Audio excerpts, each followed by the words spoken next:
Hello दोस्तों, नमस्कार। आज के इस वीडियो में मैं बात करूंगा आईपीओ T20 सेशन इंडिया के बारे में। तो दोस्तों, सितंबर 2020 में जैसा आईपीओस का T20 मैच चल रहा है और इस मैच में एक से एक दिग्गज खिलाड़ी जबरदस्त परफॉर्मेंस दे रहे हैं। हैप्पीएस्ट माइंड आईपीओ ने 111% का लिस्टिंग दे दिया इन्वेस्टर को, जो 10 साल में आईपीओस का सबसे बड़ा अच्छा परफॉर्मेंस है। इसके बाद बैटिंग करने आई रूट मोबाइल ने भी सेंचुरी मार दिया। 105 लिस्टिंग गेन के साथ एक वीक के अंदर अपना इन्वेस्टरों को मालामाल कर दिया। उसके बाद देश का सबसे बड़ा mutual fund manager company camps का आईपीओ इशू हुआ 21 सितंबर को। साथ साथ में कैमकॉन का भी आईपीओ आया और ये दोनों एक साथ बल्लेबाजी कर रहे हैं। मैदान में नए बॉलर का इंट्रोडक्शन हुआ है जो है एंजल ब्रोकिंग, इंडिया का नंबर 1 सर्विस ब्रोकर और एनएससी में एक्टिव क्लाइंट साइज का बेसिस पे इंडिया का 4th largest NSC incremental active client के बेसिस पर है 2nd लार्जेस्ट कंपनी का Q1 फाइनेंशियल ईयर 21 के अकॉर्डिंग। मैच का रेंज बहुत मजेदार हो रहा है क्योंकि इन सब कंपनीज के ऊपर इन्वेस्टर सेंटिमेंट काफ़ी पॉजिटिव है और यही खत्म नहीं हुआ है दोस्तों। इसके बाद आने वाला है और भी कई सारे आईपीओस।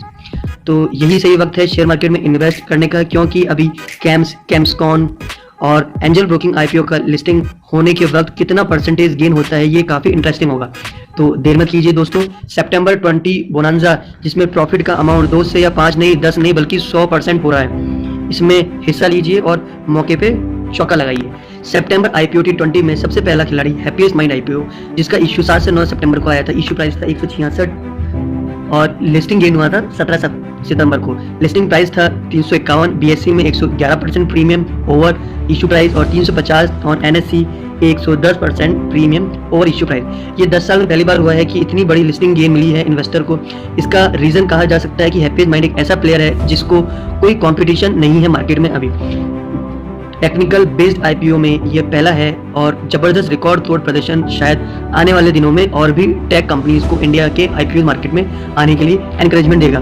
इसके बाद आया मोबाइल कम्युनिकेशन टेक्नोलॉजी में पायोनियर कंपनी रूट मोबाइल, जिसने डिजिटल बिजनेस में अपना मार्क रखा है पिछले 5 सालों में।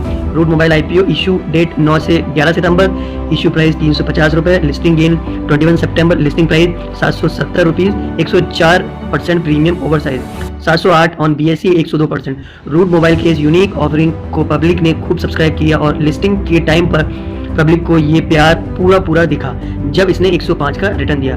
अगर आप समझ नहीं पाए अभी तक कि लिस्टिंग गेन का मतलब क्या है तो मैं बता दूं कि सब्सक्राइब करते वक्त अपने प्राइस में शेयर के लॉट को बिड किया जाता है। वो अगर X रुपीज़ प्राइस पर शेयर है और जब होलसेल अलॉटमेंट के बाद फाइनल लिस्टिंग हुई तब अगर शेयर का प्राइस Y है तो XY है लिस्टिंग गेन। यानी जिन इन्वेस्टर ने इन दोनों आईपीओ में पैसा लगाया उनका 100 रुपये इन्वेस्ट करने पर डबल से ज़्यादा यानी 200 रुपये से ज़्यादा रिटर्न आया। अब आप समझ गए होंगे कि आईपीओ को सब्सक्राइब करने के लिए क्यों मारामारी लगी हुई है। कैमकॉन और कैम्स आईपीओ का status.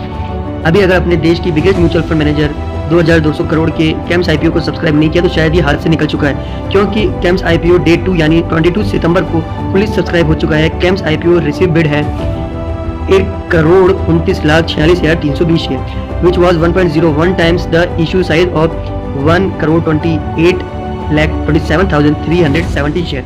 The retail quota was subscribed 1.7 times, male quota 32%, employee quota 8%, subscribe QIB वाला कोटा 24 टाइम्स सब्सक्राइब हुआ है। कैमकॉन आईपीओ का आज दूसरा दिन है और इसने भी स्ट्रॉन्ग परफॉर्मेंस कंटिन्यू किया है। The ₹318 crore made in public issue was receive bids 5.69 crore equity share against offer size 65.59 lakh equity share. The subscription data available on the exchange showed retail participation remained strong on the second day. So far, received portion has been subscribed 16.4 times, while the portion set aside for a non-institutional investor has been seen 2.2 times subscription. Qualified institutional buyer portion saw 0.29% subscribe. The rupees of 318 crore public issues consists of a fresh issue rupees 165 crore and offer for sale for 45 lakh equity share by promoter. Camcon raised 95 crore from Anchor Investment on September 18. Angel Broking IPO first day. लेकिन दोस्तों, खिलाड़ी number 3 की entry हो चुकी है। यहाँ भी investor बहुत ही अच्छा सेंटिमेंट दिखा रहे हैं। एंजल ब्रोकिंग के आईपीओ के पिछले दिन में अब तक 49% इशू सब्सक्राइब हो चुकी है। रिटेल इन्वेस्टर में बहुत भारी इंटरेस्ट दिखा है और 93% रिटेल पोर्शन सब्सक्राइब हो चुकी है।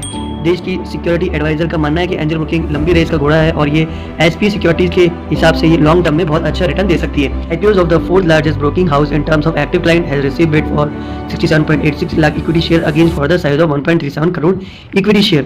The data available on exchange shows Retail investors seems to backing the IPOs. The put in 92.72% bid against in reverse portion, and that the non-institutional investor 12.95%, but qualified institutional buyer have not started bidding it.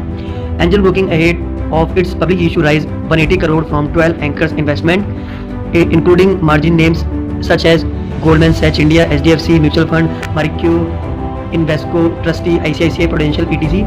at the higher end of price band 305 to 306 पर share. तो आपको दिख रहा है QIB ने कितना करा है, रिटेल में कितना हुआ है, कैटेगरीज दिख रही है आपको यहाँ पर QIB। तो अब तक अगर इसे आपने पार्टिसिपेट नहीं किया हो तो एंजल ब्रोकिंग के IPO को सब्सक्राइब करने के लिए आपके पास अभी भी 2 दिन है, 23 और 24 सितंबर। डिसीजन आपका है, ये तो गैलरी में इंतजार कीजिए या तो पिच पे उतर कर मौके पे चौका मारिए अपकमिंग IPOs। और दोस्तों इस मैच में 11 नहीं बल्कि बहुत सारे खिलाड़ी ड्रेसिंग रूम में बैठकर आपका इंतजार कर रहे हैं। इन सब पर हमारी नज़र बनी रहेगी और होगा अगर इन सब के बारे में आपको पूरी जानकारी दी जाएगी।